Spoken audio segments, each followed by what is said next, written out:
este ano de uma maneira diferente, com os nossos colegas espanhóis, com os nossos congêneres, para a realização destas jornadas. Muito obrigada. Caros participantes, todos que já estão presentes, já em número significativo a esta hora da manhã, agradeço muito esta participação e espero que estas jornadas decorram, enfim, nestes novos modelos digitais, decorram com a expectativa que temos para elas e que no final saiamos destas jornadas com ideias novas, com projetos, com partilha de conhecimento e com uma ideia positiva de futuro, de como é que podemos contribuir também para sair desta situação melhor, como é que podemos sair melhor desta situação de pandemia, contribuindo para que a economia e a sociedade possam recuperar deste impacto. As Jornadas Ibéricas de Infraestruturas de Dados Espaciais resultam, foram uma iniciativa de 2010, já desde 2010, de Portugal e Espanha, naturalmente, de dois organismos parceiros. A Direção-Geral do Território, na altura não era a Direção-Geral do Território, ou não o seu organismo antecessor, o Instituto Geográfico Português, e o Instituto Geográfico Nacional de Espanha, através do Centro Nacional de Informação Geográfica, e também com a colaboração do Governo de Andorra. Esta colaboração, que como disse, começou em 2010, onde tive a grata possibilidade de, noutras funções, poder colaborar e incentivar, começou em 2010 com a realização da primeira sessão desta jornada. Já vamos na 11ª, portanto conseguiu consolidar-se e é um evento que eu diria de referência nestas matérias da informação geográfica e das infraestruturas de dados espaciais. Todos os anos a organizamos, num país e no outro, 2 anos em Espanha, que tem uma dimensão significativamente maior em território e em população que Portugal, e 1 ano em Portugal, portanto 2 anos, 1 ano. Este ano iríamos realizá-la com muito gosto em Évora, mas não foi possível fazê-lo este ano, pelas razões que todos conhecemos, pelas obrigações de confinamento a que estamos sujeitos, e depois de uma primeira ponderação em articulação com os nossos congêneres de Espanha, nesta organização conjunta, decidimos que não havia justificação para não realizar as jornadas, que as deveríamos realizar na mesma, que os canais digitais, apesar de tudo, proporcionam um ambiente positivo para podermos continuar a debater numa altura em que eu diria que é ainda mais importante debater estes temas, na medida em que na saída desta crise sanitária e durante ela, mas na saída desta crise sanitária teremos pela frente uma recuperação económica e também uma recuperação social significativa, em que a informação geográfica está na base de muito daquilo que teremos que fazer para nos ajustarmos a este pós-pandemia, num contexto novo que falarei a seguir e que tem a ver com o tema da conferência, propriamente dito. Portanto, penso que foi uma boa decisão. No fim da conferência faremos uma avaliação, mas tenho a certeza que foi uma boa decisão e congratulo-me por ela. Relativamente ao tema da conferência, o tema da conferência, neste caso deste ano, tem a ver com a relação entre a informação geográfica, as infraestruturas de dados espaciais e a economia, a descarbonização da economia. Portanto, uma economia de baixo carbono. Este foi um tema que pensámos que era absolutamente atual e que, em conjunto, Portugal e Espanha decidiu abordar. A descarbonização da economia e da sociedade é um objetivo essencial do futuro, com ou sem pandemia. Este tema foi escolhido ainda antes desta circunstância. É um objetivo do futuro. As alterações, o efeito do carbono na atmosfera e de toda a nossa atividade, toda a nossa organização, todo o nosso modelo de desenvolvimento faz-se sentir, os efeitos das alterações climáticas são patentes, visíveis, todos os podemos já sofrer com eles, sabemos que mesmo que se adotem medidas, é um caminho que está um pouco ainda no desconhecimento, ou seja, imparável. Teremos que atuar do ponto de vista da mitigação, do ponto de vista da adaptação, teremos que mudar os nossos modos de vida, não com menos qualidade de vida, mas trabalhando e funcionando de uma outra forma. Portanto, a informação geográfica, como em todas as outras dimensões da nossa realidade económica e social, é essencial. As infraestruturas de dados espaciais que suportam essa organização, essa existência de dados e de informação são essenciais. Este caminho de transição que temos que fazer para uma economia e uma sociedade de baixo carbono vão precisar certamente do nosso contributo, e quanto melhor for o nosso contributo nestas matérias, certamente melhor serão depois as possibilidades que todos os agentes económicos e sociais poderão tirar deste nosso trabalho para um desenvolvimento futuro ajustado àquilo que são as condições que o planeta nos oferece e ajustado àquilo que são as ambições de desenvolvimento para todos, sem deixar ninguém para trás, nas nossas sociedades, portuguesa, espanhola, europeia, mundial. Não podemos esquecer que há todo um conjunto de pessoas que serão afetadas, fora deste contexto, afetadas por estas alterações climáticas. Portanto, o que eu queria sinalizar era exatamente que esta questão da descarbonização é um objetivo de todos, é um objetivo dos governos, naturalmente, desde o nível nacional, regional, local, é um objetivo das administrações, é um objetivo da academia, é um objetivo das empresas e é um objetivo dos cidadãos. É um objetivo porque é uma obrigação de todos nós darmos este contributo. Penso que destas jornadas sairão com certeza reflexões úteis deste ponto de vista específico do contributo que podemos dar e como podemos ajudar todos estes agentes a cumprirem as suas obrigações neste contexto. A Europa, desde há longo tempo, que vem pensando nesta questão da informação geográfica, desde a Diretiva Inspire, 2007, a Diretiva Inspire nasceu precisamente com a ideia da criação de uma infraestrutura de dados espaciais europeia, muito na preocupação do ambiente e do território, de uma melhor gestão, e portanto não poderia ser mais atual, enfim, retomarmos as questões da Diretiva Inspire e da sua aplicação. Temos feito um caminho já longo e um caminho árduo, quer em Portugal, quer em Espanha. Em Portugal conheço bem a situação, ainda estamos um pouco longe do objetivo máximo, mas eu também diria que este objetivo tem sido sempre incrementado ao longo do tempo, ou seja, nunca chegaremos a um ponto de dizer atingimos o objetivo e estamos plenamente satisfeitos. As exigências são sempre crescentes, felizmente, porque isso revela que a informação geográfica é cada vez mais considerada como importante e, portanto, o objetivo é sempre cada vez maior e mais ambicioso. Por isso, vamos aproximando. O que conta aqui é que estamos a fazer progressos significativos e que esses progressos têm que ser incrementados e que nesta situação de pandemia, de crise sanitária, temos que olhar para este assunto ainda com mais atenção para que não se perca aqui o fôlego e os adquiridos que fizemos ao longo dos anos. Portanto, essa é a mensagem que também queria deixar.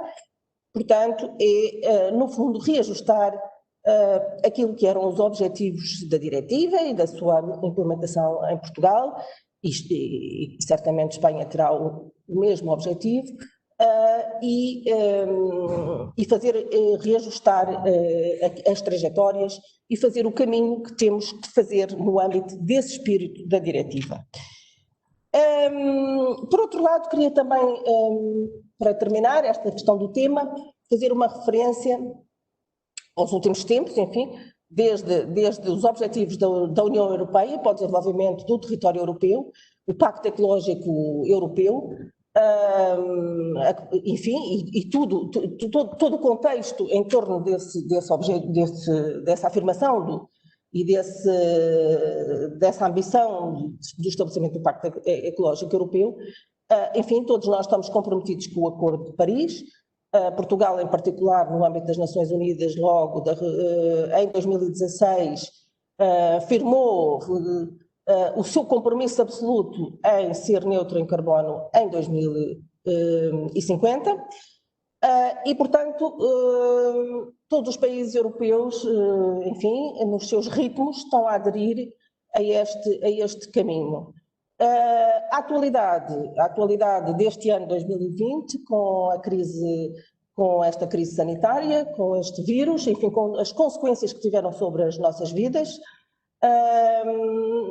abriram-se ainda outras perspectivas mais imediatas, de médio prazo, relacionadas com a absoluta necessidade de recuperação económica e, portanto, toda a configuração dos novos instrumentos do Plano de Recuperação Económica Europeu, do Plano de Recuperação e Resiliência que está a ser trabalhado, todos os fundos que vêm associados ao instrumento de recuperação e resiliência, que enfim, como é do conhecimento de todos, estão subordinados aos dois temas da Europa mais verde, da Europa mais justa, e todos eles focados neste aspecto da transição, ou seja, de aproveitar esta oportunidade, a oportunidade de crescimento que teremos que saber criar para o pós-pandemia e aproveitar esse movimento, esse esforço de investimento que vamos ter que fazer, aproveitar esse movimento para acelerar esta transição para uma Europa mais verde, para uma economia mais baixo carbono, para uma economia circular, para uma economia que respeita o ciclo dos materiais, que aproveita os materiais e que no fundo introduz mais-valias nesse ciclo produtivo. Portanto, dentro da Europa mais verde, dentro da Europa mais justa, em que todos devem participar neste movimento, o que vamos aqui discutir nesta conferência é perfeitamente pertinente e ajustado para que se possa fazer este caminho, de facto, dentro desta área profissional, com maior solidez, maior coerência. O que vamos, com certeza, ter que pensar é, neste contexto, e será muito discutido certamente aqui nas sessões, qual é o papel dos atores, o que é que nos cabe fazer, que novos dados precisamos, ou seja, que necessidades emergentes temos pela frente para este desígnio de desenvolvimento económico e social em modelos diferentes do que aquele que temos hoje. Portanto, que novas necessidades, que novas oportunidades, como é que as questões do Big Data ou da inteligência artificial, ou como é que voltamos a aproveitar determinados recursos que estão disponíveis, mas que nem sempre os conseguimos explorar devidamente por obstáculos legislativos, por obstáculos de conhecimento, por obstáculos de financiamento, etc. Portanto, como é que vamos explorar estas novas oportunidades? Que novos recursos estarão disponíveis nestes planos de recuperação que estão a ser delineados e, para terminar esta parte, uma questão que, na minha perspectiva, enquanto Direção-Geral do Território, teremos que ter presente, é que de facto o território conta e conta para estes movimentos de transformação. O território é muito diverso, claro que os objetivos, as visões são gerais, mas na prática a aplicação desta transformação, desta transição económica e social terá que partir dos territórios na sua diversidade. Para isso precisamos de informação, precisamos de dados, precisamos de informação, precisamos de conhecimento e é sobre isso que estaremos aqui a falar. Terminando só com um terceiro ponto, só para referir as questões da própria conferência. Portanto, nós temos aqui uma organização que passa por uma conferência convidada. Temos 55 comunicações que vão ser apresentadas ao longo da semana. É uma conferência, as jornadas vão ter uma duração longa. Temos 3 workshops e 3 mesas redondas. Na conferência convidada, não quero deixar de agradecer, portanto, ao nosso convidado, ao representante do grupo de especialistas das Nações Unidas para a informação geoespacial, e que vai reforçar, vai-nos dar uma ajuda e um apoio e reforçar o caráter internacional e, enfim, enquadrador desta conferência. O Sr. Pierre Giorgio Zaccadou, thank you very much for your presence in this event. As comunicações propostas pelos oradores, portanto, como referi, mais de meia centena, mantendo o nível de participação que já nos tinham habituado nas conferências presenciais, quando organizávamos presencialmente, vão ser certamente enriquecedoras, um excelente contributo. Muito obrigada a todos os que as desenvolveram. Relativamente aos workshops, a nossa ideia é, de facto, debater de forma mais específica, mais restrita, num âmbito mais restrito, determinados assuntos técnicos. Será certamente também bastante produtivo, discutir na prática algumas das matérias e, por último, as 3 mesas redondas, que não posso deixar de citar os temas pela sua pertinência. Uma é precisamente informação geográfica no pós-pandemia, da maior atualidade. Depois, a questão da monitorização, como informação para a monitorização da transição para uma economia de baixo carbono, o tema específico da conferência, e depois ainda um tema, uma mesa redonda dirigida às questões do urbanismo e das infraestruturas de desenvolvimento de dados espaciais nos temas do urbanismo. Não nos podemos esquecer que a maior parte da nossa população vive em cidades, que é nas cidades que se farão grande parte, uma parte substancial da diferença na transição para esta economia circular. Não quer dizer que no restante do território não faça a maior diferença, mas, de facto, onde está a concentração das pessoas, temos que ter um olhar especial se queremos que essa transição ocorra. Enfim, e para finalmente fechar esta intervenção, queria só dar uma nota positiva. Este ano não vamos ter o contacto presencial, que enfim, que é sempre absolutamente importante para estabelecer redes, para conhecer os nossos colegas, para trocar impressões, para ter novas ideias, mas retomaremos com certeza para o ano presencialmente, certamente no segundo semestre, será possível, e portanto, desta forma, mantivemos o objetivo, enfim, mas temos consciência que temos essa perda. Relativamente aos nossos congéneres espanhóis, resta-me agradecer muito esta colaboração, já de longa data, e que, enfim, nos permitiu organizar a conferência nos moldes em que ela está planeada. Quero também agradecer ao Comitê Científico e à Comissão Organizadora por todo o trabalho que tiveram na organização, na leitura das comunicações, na sua avaliação.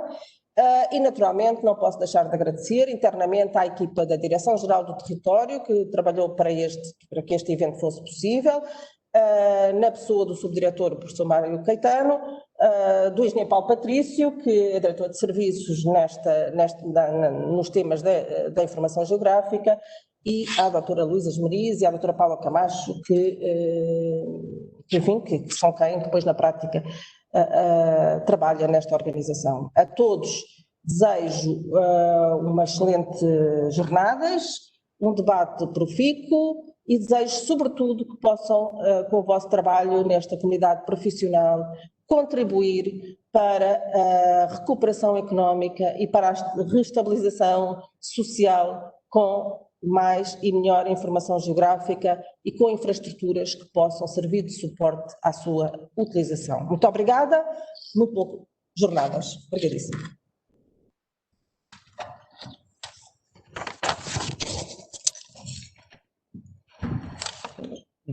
Vamos agora continuar com a apresentação do Diretor-Geral do Instituto Geográfico Nacional de Espanha e Presidente do Centro Nacional de Informação Geográfica de Espanha, Lourenço García Asensio.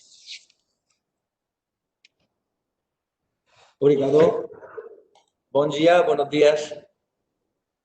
Señora directora da Direção Geral do Territorio de Portugal, Fernanda do Carmo, estimados participantes de las 11ª Jornadas Ibéricas de las Infraestructuras de Datos Espaciales, quiero comenzar expresando mi deseo de que todos vosotros y vuestros allegados estéis bien y sobrellevando la complicada situación que está padeciendo el mundo lo mejor posible.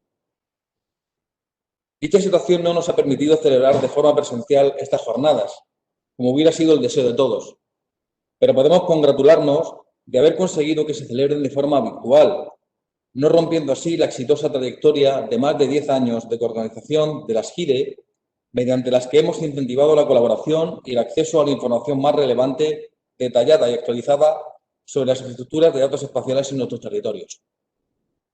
Los últimos años no han hecho más que confirmar la cada vez mayor necesidad de información geográfica actualizada y de calidad por parte de los grandes actores en el mundo, así como de las modernas herramientas que proporcionan las infraestructuras de datos espaciales para su gestión y explotación en todos los sectores de actividad pública y privada, y también para abordar los grandes retos de la humanidad. Lo constata la creación desde 2011 por Naciones Unidas del Grupo Especializado para la Gestión de la Información Geoespacial Global. Sin duda no es casualidad que sobre la actividad de este grupo verse la conferencia invitada a continuación de esta presentación de las jornadas. El título de la jornada de este año, Contribuciones para el desarrollo de una economía baja en carbono, revela la importancia que la información geográfica juega en la gestión y la toma de decisiones en las políticas medioambientales y en la lucha contra el cambio climático, ejemplificando así lo que acabo de mencionar respecto a los retos de la humanidad. En este sentido, hoy ya estamos inmersos en la fase final de la implementación de la directiva INSPIRE y en los próximos años se va a abordar su evaluación y redefinición para conseguir alcanzar sus objetivos. Las administraciones públicas tenemos la obligación de proveer a la sociedad de datos abiertos, es decir, libremente utilizables, reutilizables y distribuibles. Los logros en materia de información geográfica abierta constituyen una referencia para otros ámbitos de la actuación pública, y no solo por ser uno de los primeros ejemplos en el uso de datos abiertos producidos en el ámbito de la Unión Europea. Y una firme intención de que así sea son las jornadas que hoy vamos a comenzar, donde todas las administraciones aquí representadas avanzamos juntas no solo en la elaboración de información geoespacial, sino también en que dicha información tenga carácter abierto y esté configurada de forma que los sistemas proveedores hablen el mismo idioma. Estos últimos meses hemos constatado, como bien sabíamos, que las infraestructuras de datos espaciales tienen aplicación en muchos e importantes ámbitos. En efecto, nos lo ha demostrado su utilización en la gestión, control y difusión de información sobre la pandemia de la COVID-19. Pero también esta crisis ha demostrado la necesidad de mejorar la coordinación entre instituciones e incrementar la utilización de los recursos geográficos oficiales. Otros sectores en los que las IDE juegan un papel fundamental y en los que vamos a encontrar interesantes ejemplos durante esta semana son el urbanismo, la información catastral, la administración local o la movilidad y el transporte. Para que las IDE aportando su valor a la sociedad, es necesario que evolucionen tecnológicamente, utilizando los nuevos formatos, aprovechando las nuevas herramientas software disponibles y adoptando las nuevas especificaciones de servicios interoperables. Los ponentes y colaboradores de estas jornadas van a abordar todo ello durante las distintas sesiones. Quiero enfatizar que la cooperación entre Portugal y España siempre ha sido ejemplar. Y en el contexto de estas jornadas es muy oportuno citar la mención que se hizo en la declaración conjunta de la 31ª Cumbre Hispano-Portuguesa, celebrada el pasado 10 de octubre de 2020, a la coincidencia de ambos países en la necesidad de un enfoque transversal en relación con las infraestructuras digitales para la concreción de una infraestructura de información geográfica y de cartografía común.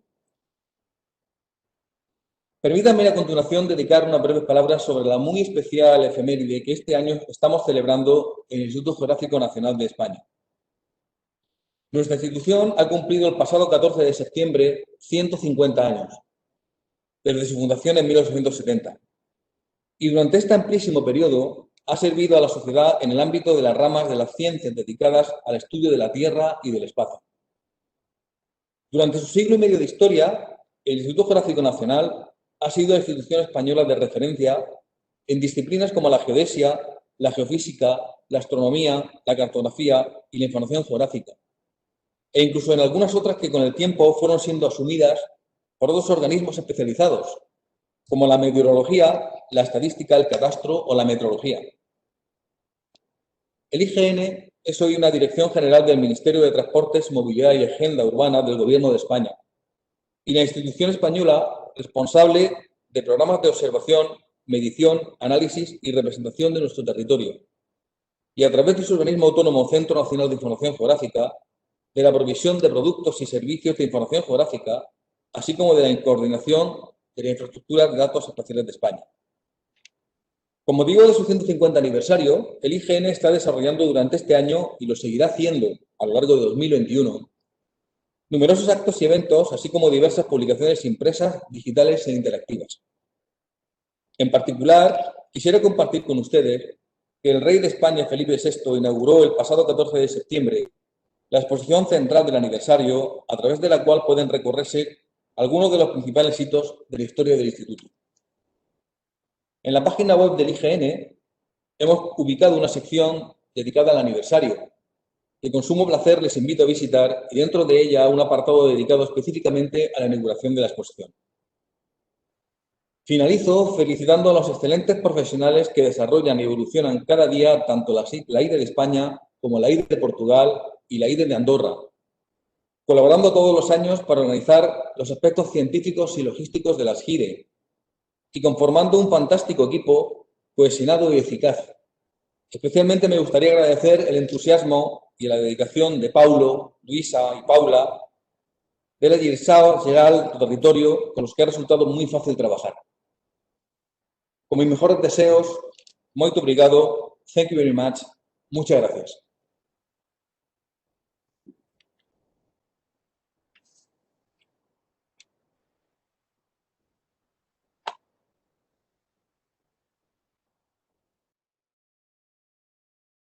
Já são 10 horas, 11 horas em Espanha.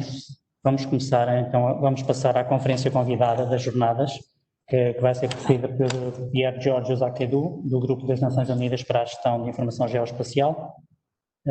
Vou passar, então, a palavra ao Pierre. Pierre, you can start your presentation now. Thank you very much, and good morning to everybody. Unfortunately, I cannot speak in Portuguese or in Spanish, so you have to get used to my English. Unfortunately, I hope you can see my screen. Please confirm if you can see my screen. Yeah, yes, we can see. You can begin. Okay. So it's a pleasure for me really to give this presentation on behalf of UNGGM Europe, Regional Committee of the Geospatial Information Management of the United Nations. And I'm the head of the executive unit of our president for international affairs, and I'm chairing a working group on data integration. And that's the reason why colleagues from Spain and Portugal asked me to give this presentation. So I hope that you find it interesting. I would like to start with our current situation, the situation we have been facing for years. That on the right side, it's our geospatial community, where we, within a spatial data infrastructure, we provide products, data, and data services on specific topics, on specific layers, administrative units, addresses, elevation, and so on. And on the left side, you have the statistical community, and they are very keen in the past years to georeference the statistics on specific topics like health, immigration, land, and so on.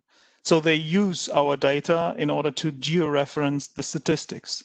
And in some countries, there is a very strong bridge between the geospatial community and the statistical community. And in other countries, this bridge is quite weak on a global level.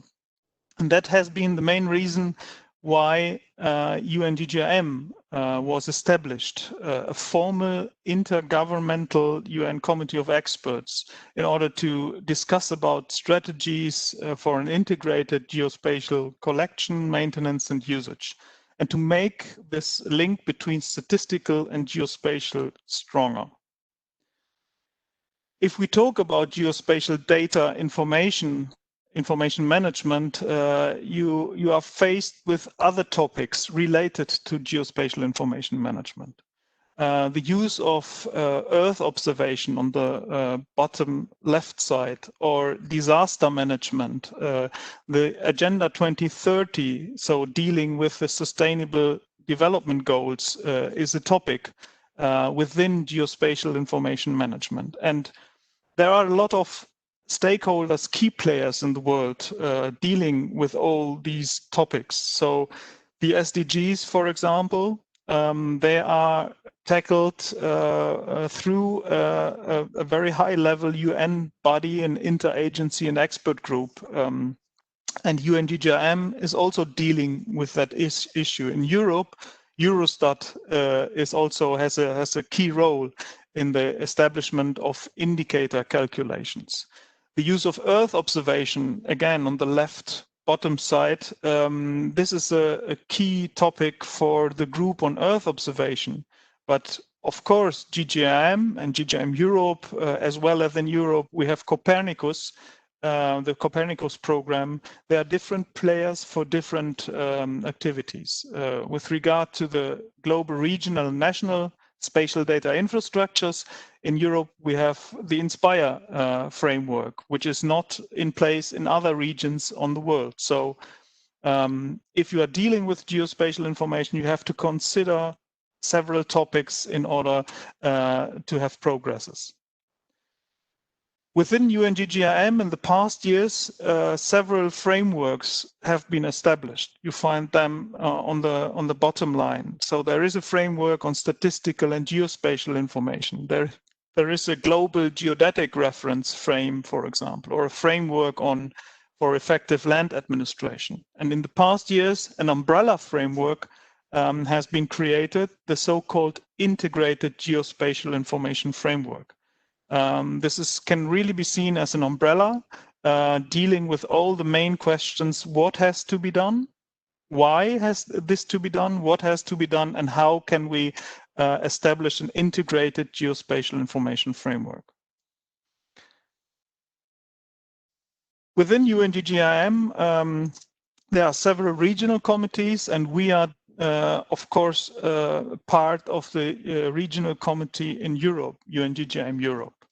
And that is one of my main tasks, to chair a working group on data integration. And the next slides will provide you with some information on the working group on data integration in general, but what we are doing as a working group.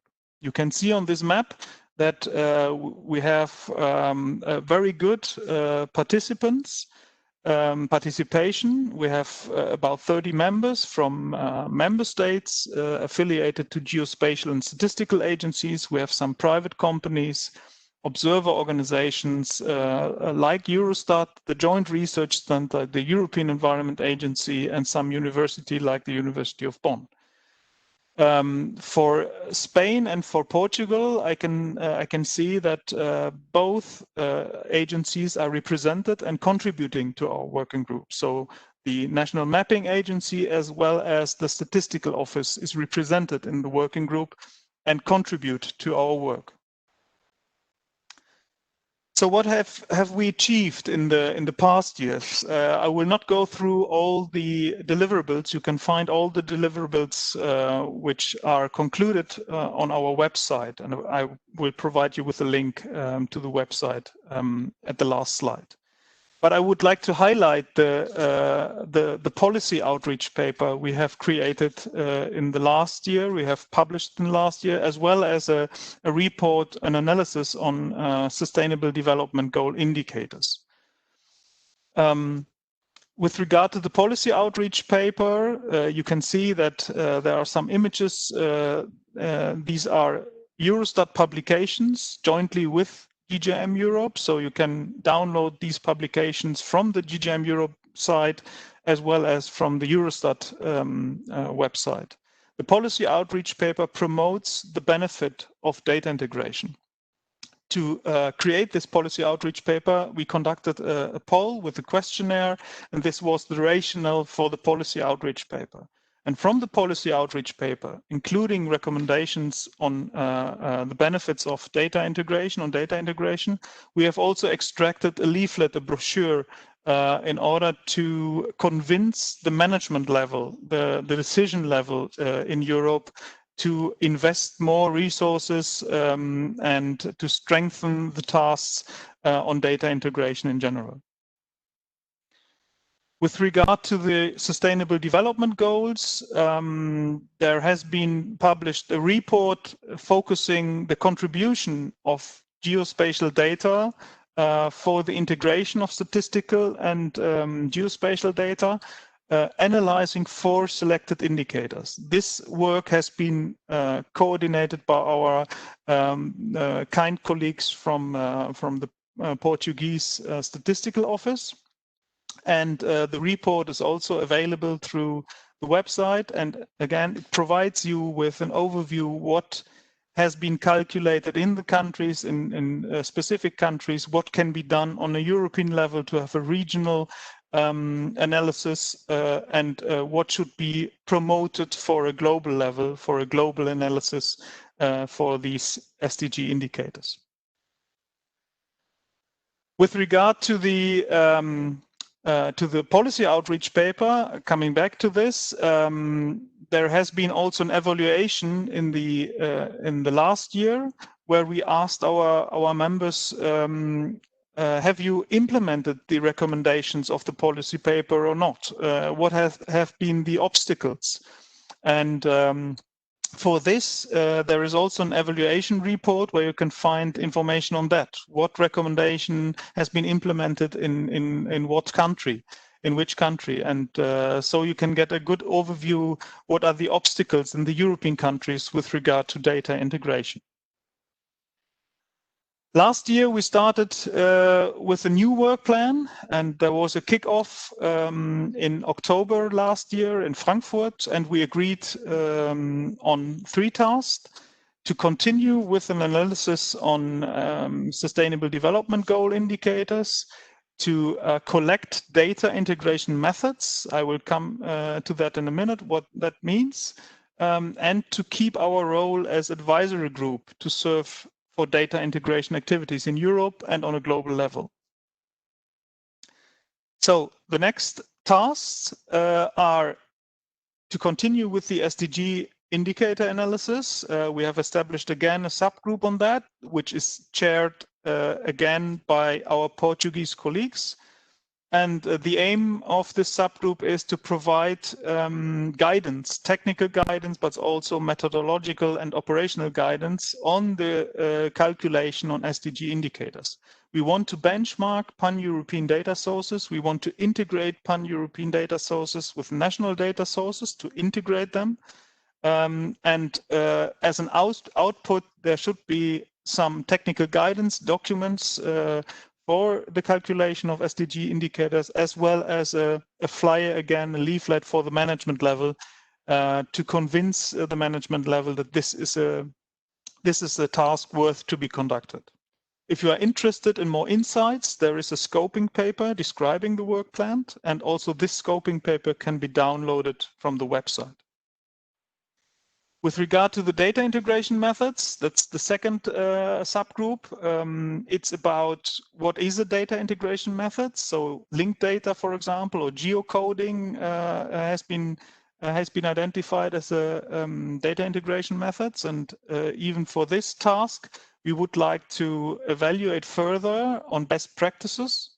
We would like to consider the economical and social level of data integration methods, and we would like to provide the management level again with a leaflet, a brochure, convincing them that data integration methods might be standardized in the future, and that there are some data integration methods like geocoding which are crucial for data integration in general. The third task we agreed to is the working group as advisory group. And as I mentioned, we are really linking with other working groups on a global level and on the European level. You can find on the left bottom side the United Nations Economic Commission for Europe. We have had joint activities with them, workshops and also conferences where we attended jointly. With Eurostat, we have, of course, in the working party, we have provided presentations there, and we are discussing issues for the Inspire implementation, also with our data integration methods in general. So I hope that you are convinced that this working group on data integration really tries to link to other groups and to avoid duplication. Where are we? We had our last meeting has been conducted in September due to Corona pandemic, like your conference, just virtually. 40 participants, and with regard to the subgroups, we agreed to that subgroup 1 is on a very well position at the moment. They have really analyzed each indicator already, and they will compile a report on that and framing the work of the analysis. Subgroup 2 on the data integration methods, further examples will be collected because it has been identified that those examples I gave you, linked data, geocoding, are not really sufficient to get an European overview. And there are different activities on data cubes and other pan-European activities which should be reflected as well.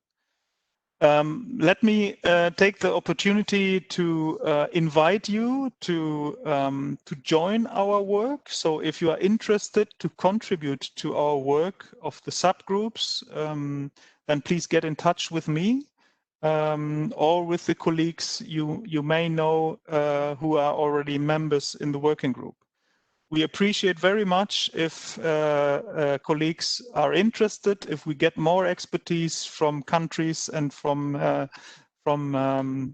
experts on data integration.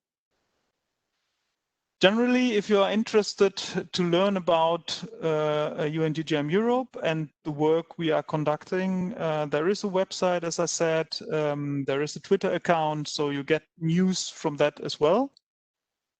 And let me conclude with my last slide. The first slide, if you remember, I provided you with a bridge between geo and geospatial. And as I said, in some countries on a global level, there is no bridge at all. In some countries, you have a very great bridge. So there is a good cooperation. There is an exchange of ideas. There is exchange of expertise and technology.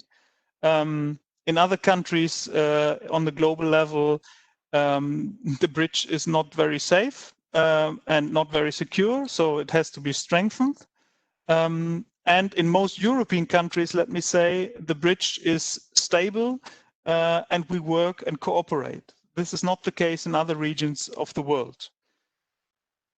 DGIM really tries on a global level and on a regional level to provide you with a good plan, good strategies, good concepts in order to create such a bridge, a very good bridge in all countries of the world. So that's the general aim of UNGGIM.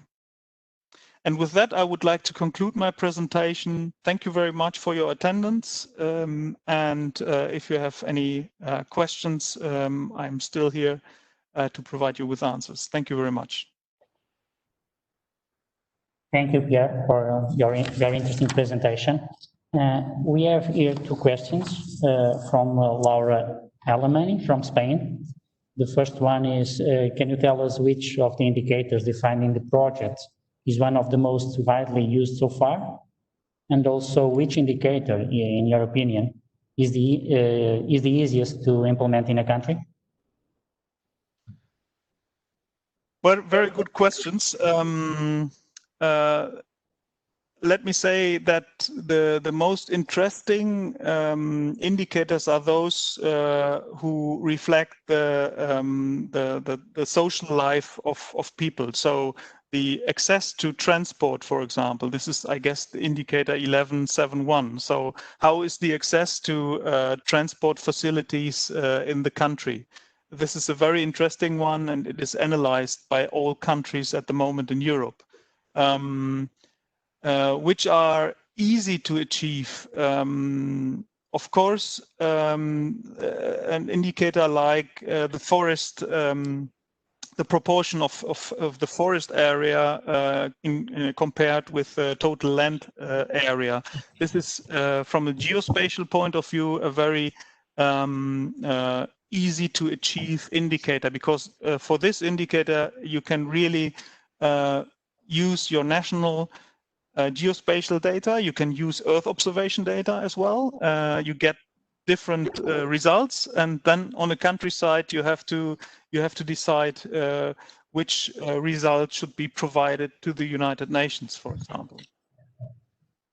Okay, thank you, Pierre. Another question from Laura. Can you tell us a country that has a strong integration between geographical and statistical data? Even in Europe, you have different level of cooperation. If I take my country, we have a very strong relationship. We have a memorandum of understanding. I know that in Portugal, this is also the case. I do not know the situation in Spain, but in Portugal, they have also a memorandum of understanding. They have joint activities. In Germany, we have joint activities. And then there are countries where this relation is not very strong. And countries like Finland, for example, which are even more advanced, that the Geospatial Agency takes the services for the statistical office. So they invest in technology development for the statistics, also for other agencies, but they have a much stronger cooperation because they provide services for statistics. Okay, thank you, Pierre. We have another question from Enrique Soriano from Guadaltel. He says they have a broad experience working with for national geographic agencies and also international entities like Eurostat, JRC, or DGF. And due to their experience, they are interested in contributing as a private company to the working group on data integration. Which are the steps they should take to be part of this working group? Yeah, they should send me an email with their interest. And then we have facilitated other private companies in the past. They can contribute as an observer. They can get the information. They can contribute. So if they have a strong interest, then we appreciate the contribution very much. Okay, thank you, Pierre. We have another question from Paloma from Spain. From Spain, she said she wants to know if there's some kind of movement to establish a partnership between the UNGGIM Europe with the correspondent group from Africa. At the moment, we have, well, I would have to ask the Secretariat of GGIM Europe, but as far as I know, there is no activity ongoing to establish this strong link between GGIM Europe and GGIM for Africas. The regional committees cooperate with each other, so there are regular meetings on a global level where they exchange the ideas, but there is at the moment, I guess, no activity just from Europe with Africa. Okay, thank you, Pierre, for your answer. I think we don't have any more questions. May I say just one more thing to that? So on the second slide, I guess I provided you with this integrated geospatial information framework. And this is a framework which will be implemented by countries. And I know that there are, of course, cooperations between European countries and African countries with regard to the implementation of this IGF. Sweden, Norway and the Netherlands are, from a national side, cooperating with African countries in that, and Germany and Italy are also trying to establish this. But the question was, as a regional committee, there is no clear cooperation agreement at the moment. Well, thank you, Pierre, for clarification. We have another question from Cristina Ortega. What are, in your view, the principal difficulties added in the integration of European data sources with national data sources? Yeah, the difficulties, there are several. Sometimes, there are established methods for, if you take an indicator calculation, sometimes there is a national method for this calculation, and this has been done in the past years, and the results have been approved by the government. And now on a regional level, you might have a European data source, or even a better method like Earth observation to do the same, but you would get different results. And so there is always the question, how good is your national data, and can this be replaced with a European data source, or can the national data source even be made better with additional sources? This is the question we have to face in all countries, and also to compare with European data sources like the Copernicus program for Earth observation. Okay, thank you, Pierre, for your answers, and thank you again for your very interesting presentation. I think now we can finish this conference, this session. And thank you again, Pierre. And now I'll go on in Portuguese. Thank you. Thank you very much. Thank you. Ciao. Muito obrigado a todos por assistirem a esta conferência convidada e a ação de abertura das Jornadas Ibéricas de Infraestruturas de Dados Espaciais, da 11ª edição. Vamos continuar, vamos terminar agora esta sessão da conferência convidada e vamos retornar às 11h30 para uma mesa redonda sobre a informação geográfica no contexto da pandemia Covid-19. Como disse, regressamos às 11h30 hora de Portugal, 12h30 em Espanha, 12h30 na Espanha. Muchas gracias a todos por participarem.